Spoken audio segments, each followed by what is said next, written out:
So, hi friends, today we'll discuss an important current affairs event related to the IR, international relations, that is with respect to China Solomon Island Pact and Chinese entry into South Pacific Ocean. So, China has already entered into the different parts of the world. Now it is trying to enter into Southern Pacific Ocean, and how it is trying to enter, what are the interests that China is involved here, and how it is going to impact, and in that what type of pact that it has specifically signed with the Solomon Island, that we will study now. So before you study any international relation current affairs, you must have an idea about the geography of that location, because geography of that area is very important, and you will get lot of questions on the geographical aspects in prelims. Apart from getting analytical questions in mains, but in prelims you will be asked about this geographical location of different countries, and especially those regions which are in news. So this South Pacific Ocean, in that South Pacific Ocean there are 14 island countries are there, and Solomon Island is one among them. Solomon Island is one among them. So these 14 islands are situated like this: northern part, and it is in the eastern part, and it is in the northeastern part. So some are in northeastern part, and some are in northern part, and some are in eastern part, and most of them are in the northeastern to the Australia. And see, the Micronesia, Marshall Islands, Nauru, Kiribati, Tuvalu, Vanuatu, Fiji, Samoa, Niue, Tonga, Cook, Solomon Island, Papua New Guinea, Palau. So these are the 14 different island countries that are placed in the Southern Pacific Ocean. And these 14 island countries are, they are small, they are archipelagos. Archipelago in the sense they are group of islands. So group of island we call it as archipelago. This is not a single island. This is not something like a single island. It's a group. Okay. So these are the different 14 countries in the Southern Pacific Ocean. We call it as Pacific Island countries. Now in this, actually China trying to enter into this region, and recently China signed an agreement with this country called Solomon Island. With Solomon Island, China entered an agreement, and just have an idea about their relative positions, okay, and with which country they are having closeness. Just have an idea, because you may get a question on this. Now why actually these islands are so significant?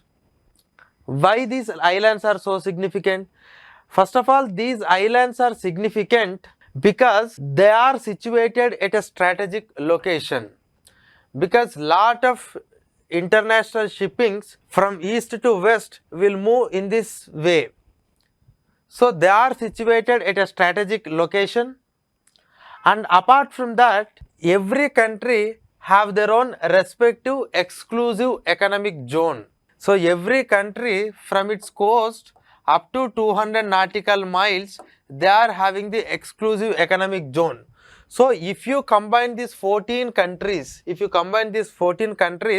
this entirely will become the exclusive economic zone of these Pacific Island countries. So the exclusive economic zone of these countries is very high, and when exclusive economic zone is very high, then definitely these countries are having the control over at a vast area of ocean, and also the ocean resources, whether it is mineral resources, whether it is fish and other related resources, whether it is about oil and natural gas related resources, And moreover, when they are having such an exclusive economic zone, they have a control over this entire strategic location. So that is the reason why these 14 islands are very, very important.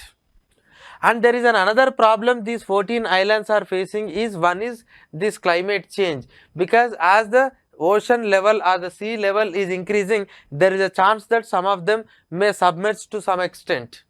So that is an environment angle, but that issue is also there with these 14 islands. And apart from this, these 14 countries are united together and there will be a better vote bank at the United Nations level. Suppose if a country want to get a support at the international level, yes, this is a better group. If you have a goodwill with this group, definitely you can secure the confidence or you can secure the votes of these people at the international level. And perhaps India has engaging with these countries for various reasons and in various aspects. But anyhow, now this is the importance of this region. Now in this region, China is trying to enter. And China is trying to enter. For that reason, China has already signed some sort of agreement with this Solomon Island. So where exactly the Solomon Island is there? Solomon Island is close to the Papua New Guinea and it is in the northeastern part of the Australian continent. Now this entire 14 islands, based on their physical and human geography, they are divided it into three. We call it as Micronesia, Melanesia and Polynesia. So this Micronesia, Melanesia, Polynesia. So this is the three different groups. Again, this geographical classification you must understand. When you take the Tuvalu, Samoa, Nua, Tonga, Cook Island, they comes under Polynesia, and this is Melanesia and this is Micronesia. Kiribati, Nauru, Micronesia, Palau, Guam. Guam is something related to United States of America. And Marshall Islands in Melanesia, Papua New Guinea, Vanuatu, New Caledonia and Solomon Island. So this is what we are discussing and we are having a discussion overall about these islands also. So this geographical aspect also very important. Okay. Now we are discussing about the Solomon Island. China has signed a pact with this Solomon Island country. Again, this country is an archipelago. Group of islands are there. Around 1900 islands are there in this country. Around 900 islands are there in this country. In this, major 6 islands are there.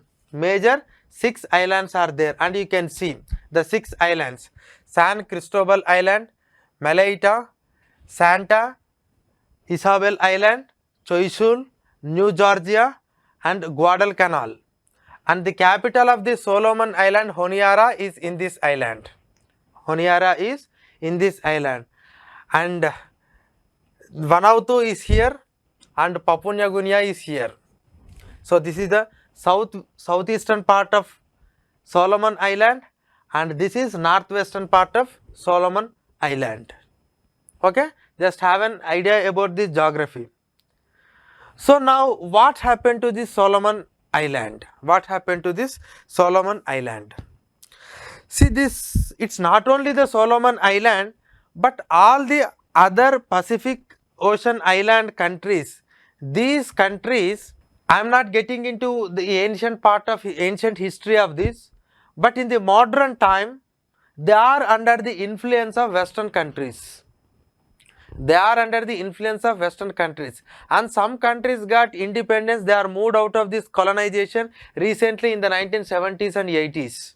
And they are under the control of Germany, they are under the control of Britain, they are under the control of United States of America. But probably the mostly Western influence is there on these islands. So China don't have any ancestral connection to this because we are discussing with respect to China. So they are under the influence of Western countries and they are colonies, some countries, and these islands have played a very important role during the World War II in order to retard or in order to stop the movement of Japan. But later when this decolonization has started, Western countries are left out of this place, and even United States of America is indirectly influencing in this region with the help of Australia. So whether it is Solomon Island or whether it is other countries. So United States of America don't have anything to deal with this. It is only dealing with the Australia. So now in this Solomon Island, after decolonization, some people have started ruling, but in the post 1993 era, the Solomon Island underwent a lot of changes in the sense, lot of political struggle, lot of ethnic conflict, lot of ethnic violence and corruption in politics, instability in governments. So these are all some of the things that has become normal in Solomon Island. So the conflict between different ethnic groups and political instability is part and parcel of Solomon Island after 1993. And to some extent, some people are trying to bring the stability, but still. Now what happened is, whenever there is an instability, whenever there is a violence, whenever there is a conflict, the Solomon Island, it's not Solomon, even other countries also used to depend on Australia. They used to depend on Australia for any help and assistance. And according to the requirement of the Solomon Island, even Australia has helped a lot. And it's not once, many times. And the Australia has constituted a program called Regional Assistance Mission to Solomon Island. Regional Assistance to Solomon Island. So this is a program devised by the Australia to help the Solomon Island. And they have sent their own military persons. They use their own military equipment. They use their own law and order equipment to bring the law and order in Solomon Island.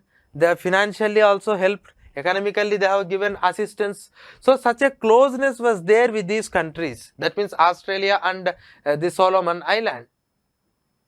Now suddenly, when a regime change happened in the year 2019, there was a decision taken by the Solomon, the head of Solomon. And here it is the Solomon head is, now it is Sogavare.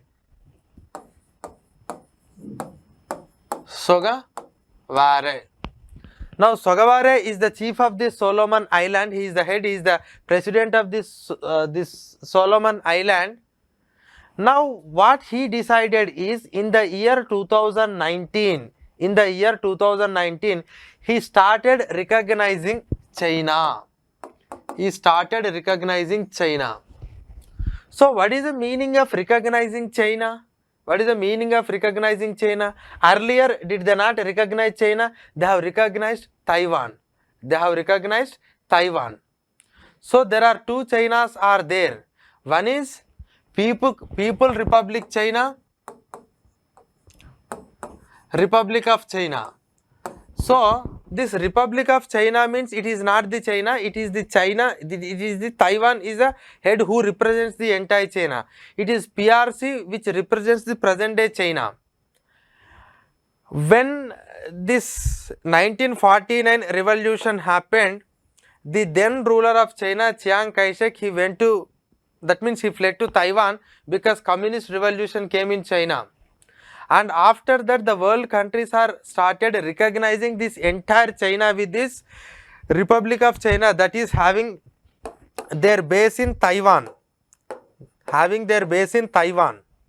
They have started recognizing that. And lot of countries started recognizing China only with this ROC but not with PRC. and it was only after 1970s many countries started recognizing this PRC. That means they don't want to recognize Taiwan, they want to recognize the mainland China, that is communist China. And after that, lot of changes happened in Taiwan. And when it comes to these island oceans, when it is come to island countries, these island countries are started recognizing China only recently. Only few countries like Fiji. Fiji was the one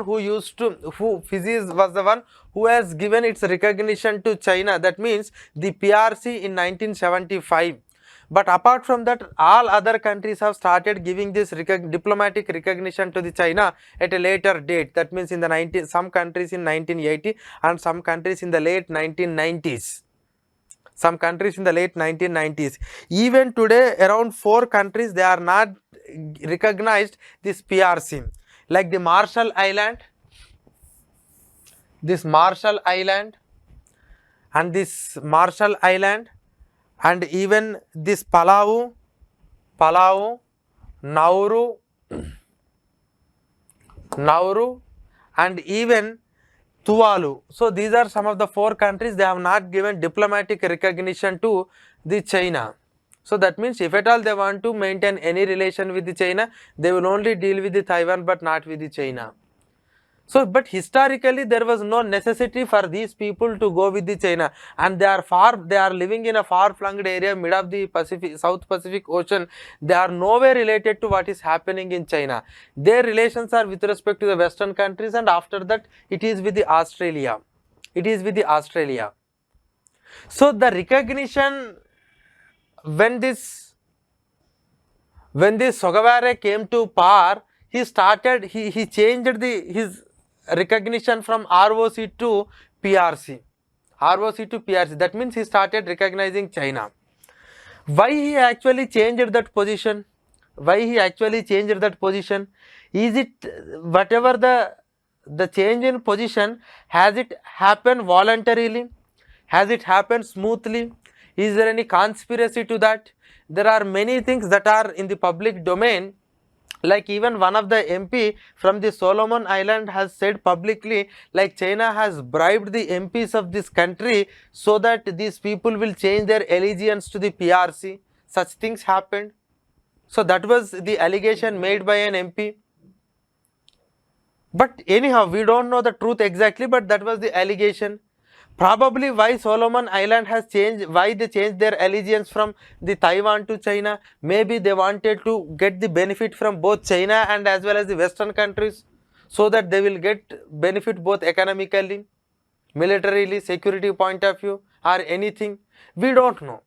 But there are some conspiracies that are there, and because of that they changed this allegiance. That is what the MPs of Solomon Island are saying. But anyhow, they changed their allegiance. After that, immediately protest started. Immediately after that, protest started in Solomon Island. Why protests are started? And definitely some groups are there that did not like the stance that was taken by this Sogavare. They did not like that stance because they wanted to be with these Western countries. They wanted to be with this Australia and the Western group or democratic group. They don't want to be with the communist group. And there are some allegations like whatever the protests that were happened in the year 2019 in Solomon Island was sponsored by the Western countries. So that is how the politics has changed in the Solomon Island. Okay, so that was happened in the year 2019. And when this stand has changed, then the world has started suspecting that maybe China want to enter into this region, and for that they have chosen Solomon Island as the first country. Does this alone is confirming that the Chinese entry into Solomon Island? This alone is not the reason. And this year something happened. So what is that something? This year they have signed a security pact. With the Solomon Island. They have signed some security pact. Initially it was leaked, but later China confirmed that yes, we signed an agreement with the Solomon Island. There is no problem. It is so transparent. It is in the interest of both countries. It is not aimed at any third country, but it is only in the interest of China and Solomon Island. That's what they said. So what are the things that are there under the Solomon Island? What are the things that are there under this pact? Under this pact, there are many things. One is, on the request of Solomon Island,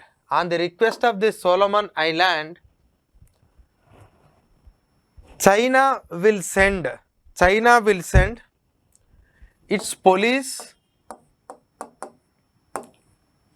its armed forces, its military forces, and even its navy, or even any law enforcement agency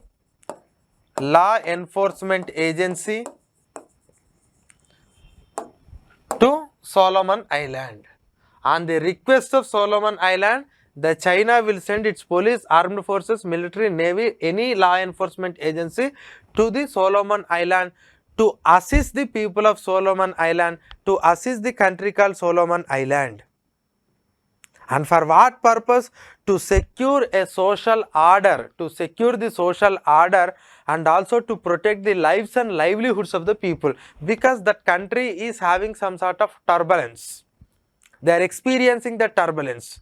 And even in the year 2019, when this government has taken a different stance towards China, when there are protests are erupted, then there was a massive law and order disturbance has arisen. Then at that point of time, Australia has sent some sort of help to control that and to bring law and order situation into control.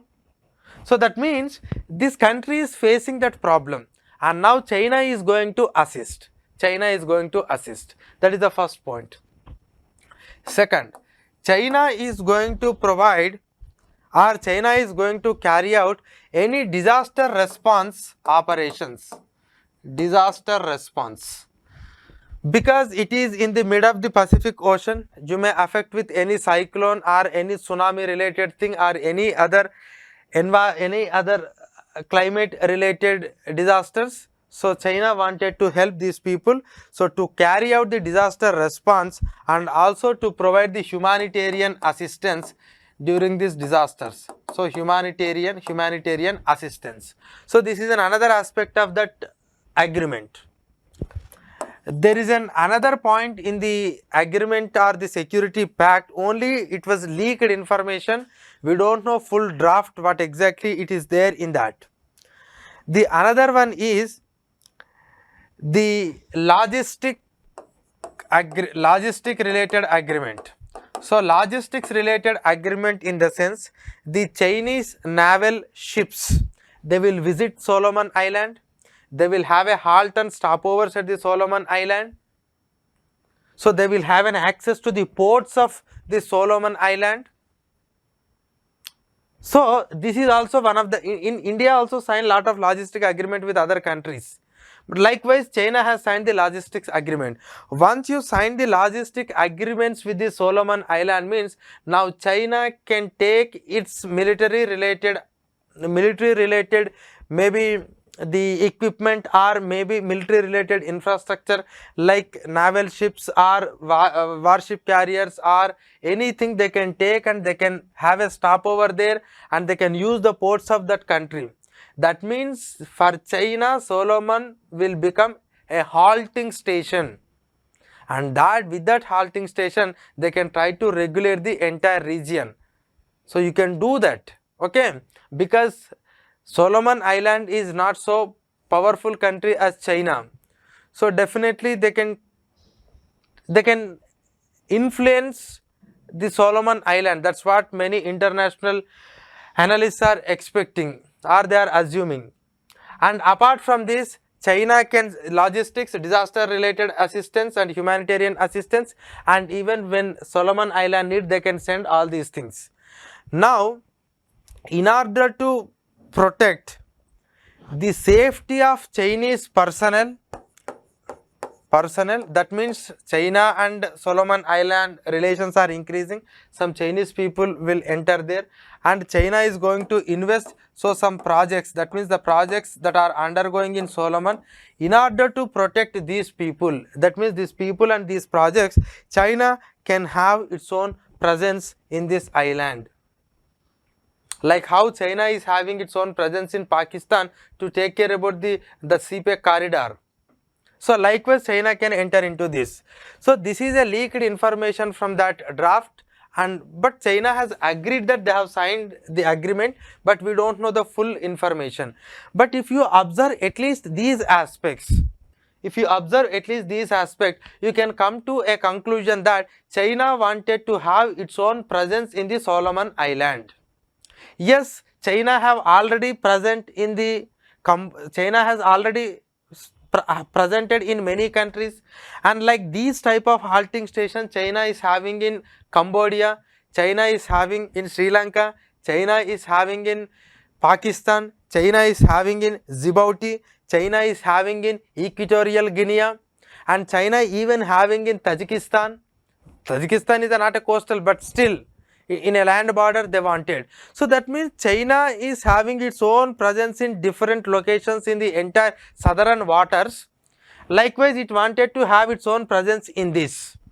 So for what purpose China was there in that locations? Because in order to control that area, in order to have more influence in that area, because they are the major choking points and they are major trading zone, they are major the shipping lanes.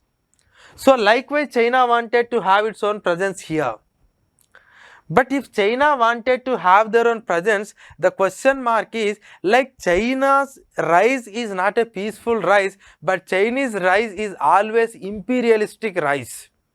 Chinese rise is always imperialistic rise, and we have seen wherever China go, China will say initially, okay, I will provide a help to you, I will give an assistance to you, I will invest in your country. But later if you see, the China will give huge amount of loans and they will try to invest in that country, and so that those loans will become very difficult, burdensome, and they will take capture of that locations, and they will have an influence, they will have their own presence in key installations. Literally, the diplomacy that China is following, we call it as debt trap diplomacy. That means you will give a debt so that countries will entering into debt trap, they can't repay, so that you will get the control over some installations. You have seen Hambantota. What happened? They have given 99-year lease to the China, and you know, Eastern Colombo city, that they are literally in the Indian Ocean, they are building a new city, and that too it's not regulated by the Sri Lankan laws, it is completely regulated by the Chinese laws. And you have seen what happened in Pakistan when this former Prime Minister of Pakistan, this Imran Khan, when he has ousted, he said like, there is a foreign influence in my the foreign conspiracy was there in removing me from the Prime Minister post. So that means wherever China enters, everything is not going well. Everything is not going well. So that is the reason why there are some concern. And that too, these countries are depending on Australia for many years, and Western countries have their own influence in this region, and suddenly when this country has taken a turn to the Chinese side, definitely it has created a lot of doubts and it has created a lot of concern in both China, New Zealand, and even United States of America has also responded. United States of America has also responded. Actually, United States of America has closed its embassy in 1993 because they have handed over this entire affairs to the Australia. But now they wanted to revisit the ties and they wanted to open it again. Already President of United States of America has issued a necessary orders related to that.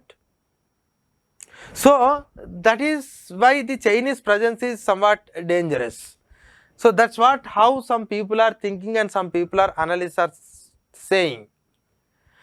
And on the one hand, China is not allowing anyone to enter into the South China Sea, but China is ready to enter into the waters of others. And when someone put the same question to the China, like you wanted to enter into these waters and because you wanted to have your own presence here, and is it not an imperialistic thing? Are you not targeting somebody? Then immediately China is saying like, no, I don't have an history into entering into the other waters. It is some countries are having a habit of entering into my waters and they are provocating my neighboring countries, and indirectly it has countered the United States of America. And China is having only plans to enter only in Solomon Island. No, the Chinese plans are not just ending with the Solomon Island. They are also having plans to, because some documents were already leaked, and those documents are related to this entire 14 Pacific Island countries. One is China Pacific Island countries, common development vision.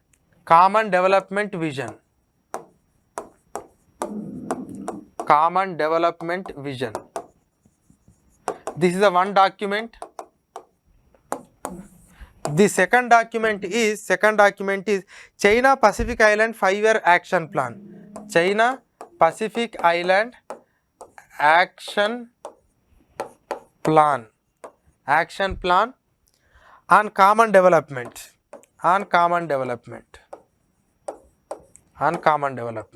So these two documents, to some extent, some leak has happened from these two documents. Now with this you can understand like, okay, Chinese focus is not just on Solomon Island, but its focus is on the other countries also. That means they wanted to focus on these 14 islands. They wanted to maintain a good relations with these 14 islands. Because of what reason? Because of this exclusive economic zone. Whatever these 14 countries are having, and China can make use of it, China can invest in it, China can develop in it, China can exploit the resources of it, and China can have a huge, China will have a control over this entire waters.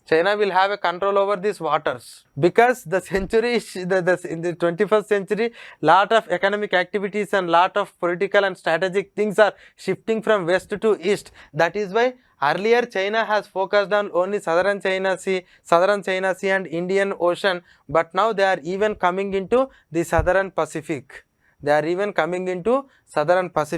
Maybe perhaps that is the reason why these countries, China wanted to focus on these 14 islands. So it's economically benefit, politically benefit, strategically benefit, security point of view, it is very benefit to the China. Maybe that is the reason why they wanted to enter. So this vast exclusive economic zone is a big asset for these 14 countries. And one important reason for this entire thing is this Taiwan issue.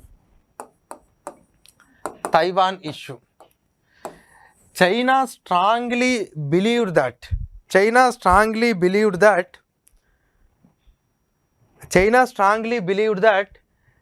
some countries are using Taiwan as a pretext to regulate the entire China, because like how Ukraine is for the Russia, likewise Taiwan is for the China.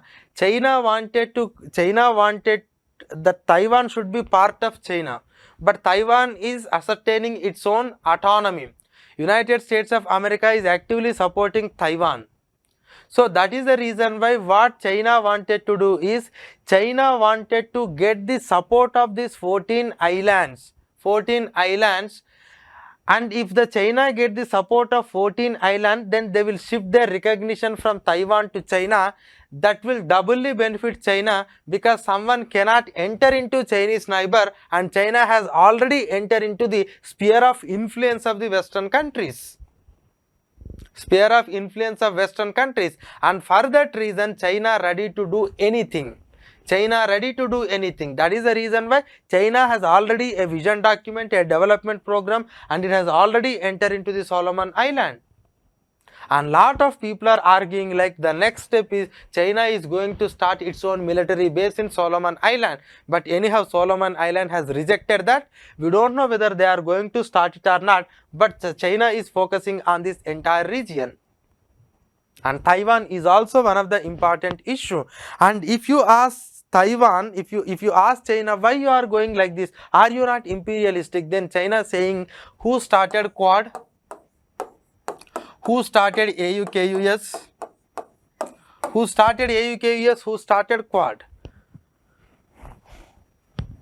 Why United States of America is entering into this region? Is it me that enter into United States of America's water? No, it is the United States of America under the name of Quad, under the AUKUS, they are entering. Quad, okay, now they are saying they are not security pact, but still China is considering this Quad as a security pact.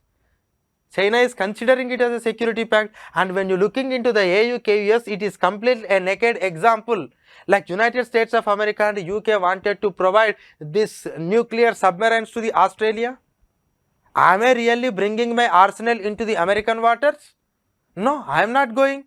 But you are entering into my water, and what you are saying freedom of navigation. And don't I have a freedom of navigation? Yes, I will also have the freedom of navigation. So it's not my mistake. I am not entering into somebody's water, and you enter into my waters. And I am legitimately signed an agreement with this country, and I am entering into that. But does all the countries are with China as far as these agreements and this agenda is concerned? No, China might have thought like, no, I can easily influence all these countries, but some countries are not interested in this. Some countries are not interested in going with the China. They are not interested.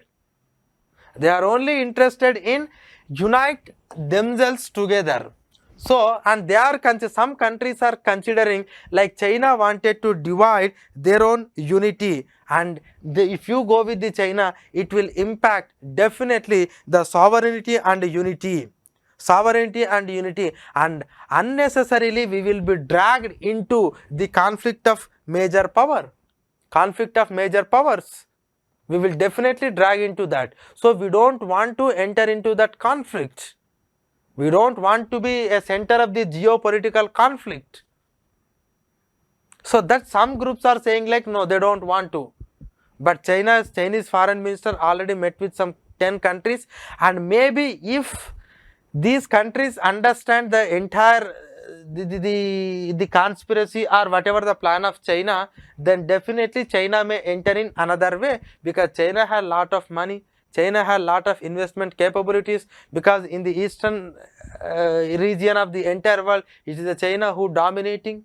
So definitely China will enter into one or other way, but China has already focused on. Until now, United States of America has not said any plan, but Australia and New Zealand both are so concerned about the activities of China.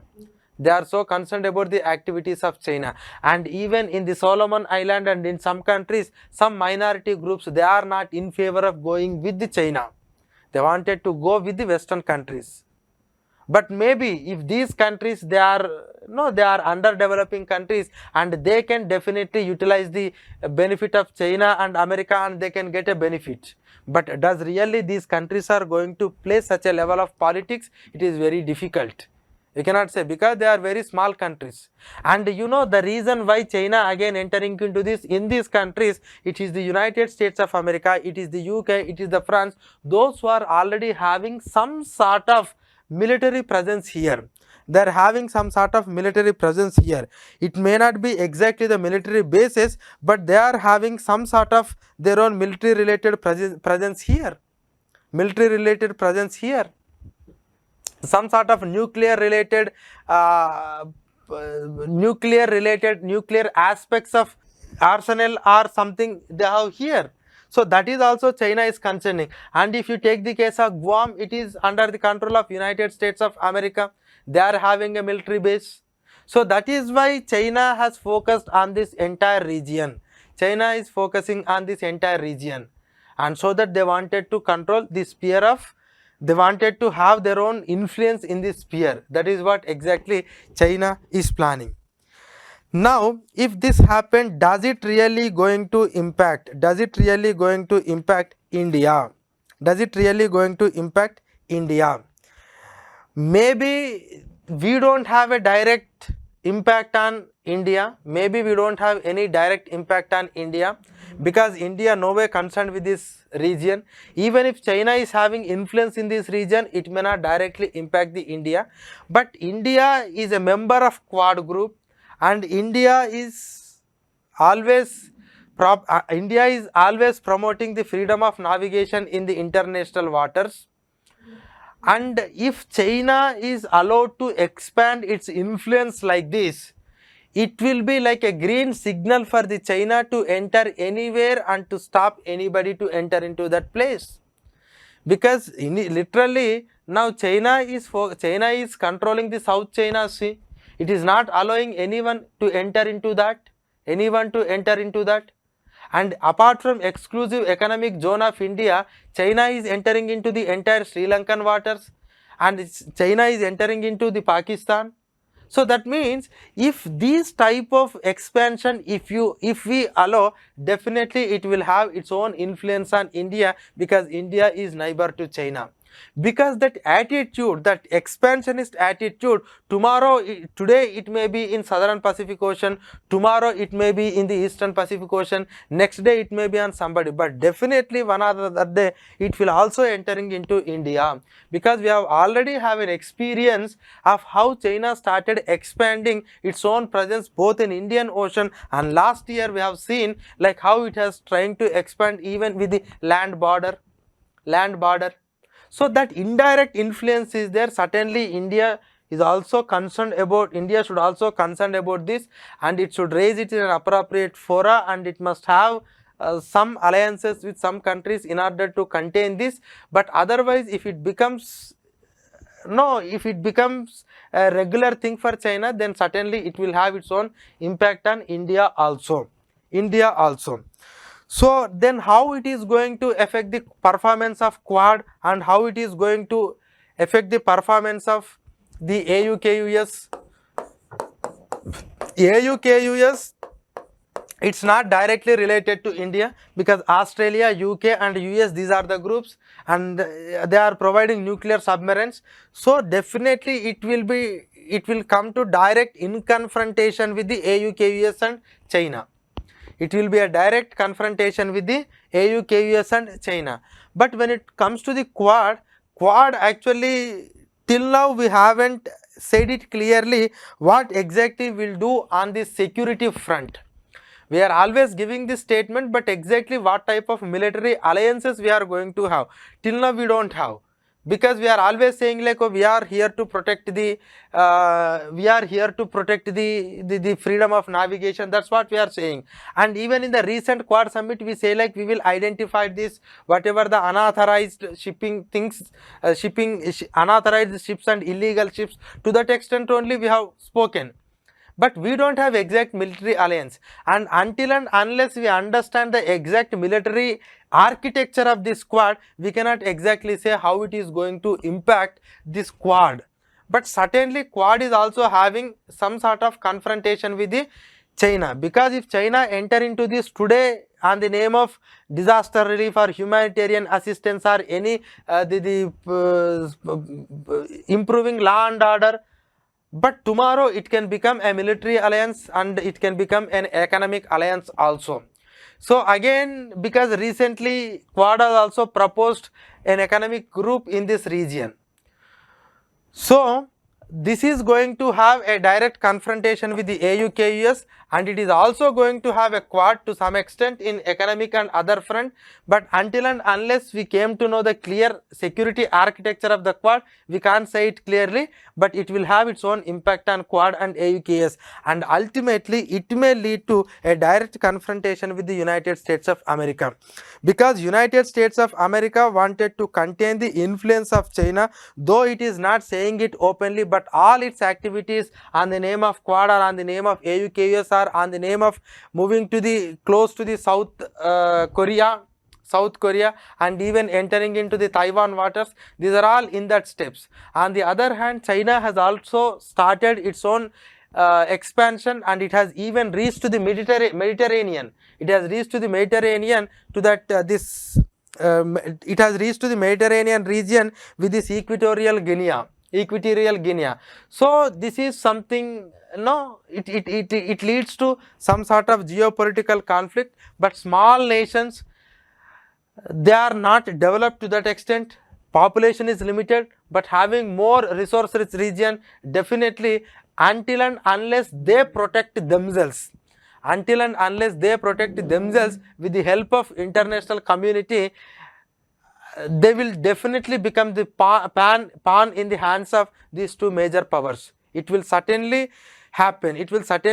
Because till now United States of America is also not directly having its own influence, but now with this Chinese entry, US will also make its presence, and now these countries has to protect. And where India should exactly in this is, India should always focus on its own interest first. So this is something about Solomon Island and China Security Pact, and be careful about this geographical aspect of this issue. And once the geographical aspects are over, you must understand the strategic importance of this region, and once the strategic importance of this region is over, what is especially the Solomon Island and the pact with Solomon Island, and how the Chinese entry will impact this region, and how it is going to have its own confrontation with the existing blocks, and ultimately how it is going to affect with the India or India's interest. So this is how you need to understand this China's entry into this South Pacific Ocean, or otherwise China-Solomon Pact. Okay, thank you. Amrita IAS Academy.